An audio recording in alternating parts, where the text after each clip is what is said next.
আমি যেটা বলতে চাই, ইন্ডিয়ার সাথে পিরিত বাদ দেন, বহুত পিরিত হইছে, আর পিরিত করেন না, এলা দেশের দিকে তাকান। না, ব্যাপারটা হচ্ছে আসলে ইলিশ তো প্রথমে মৎস্য উপদেষ্টা বলছিলেন যে পাঠাবেন না, কিন্তু এখন কি জন্য পাঠাইলেন, সরকার যদি এই জায়গাটা ক্লিয়ার করে এটা ভালো হয়।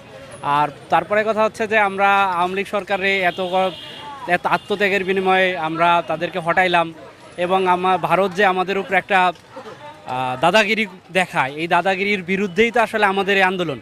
তো এই আন্দোলনের পরে যে সরকার, সেই সরকার এইভাবে ইলিশ পাঠাবে, এটা আসলে কাম্য না। 25 বছর আগে মনে করুন 80 টাকা 90 টাকা 100 টাকা করে খাইছি, ওখানে 1 কেজি ইলিশ কিনবা গেলে মনে করুন লাগে 14-15 টাকা, 2000 টাকা। বালা 1 কেজি ইলিশ কিনবা গেলে লাগে 22-23 টাকা। মানে এইটা তো আঙ্গুর খাওয়া সম্ভব না। আমরা যা রুজি করি আঙ্গুর সংসারই চলে না, ইলিশ মাছ খাই আমি দিয়া। সরকার যা দিছে, এই সরকারে আমলে আমরা ইলিশ খাওয়ার পাই নাই। এই সরকারে আমলে খালি দেখছি যার খাওয়ার অধিকার আছে হ্যাঁ খাইছে, আমরা কইতে খাইয়াম। আমরা 400 টাকা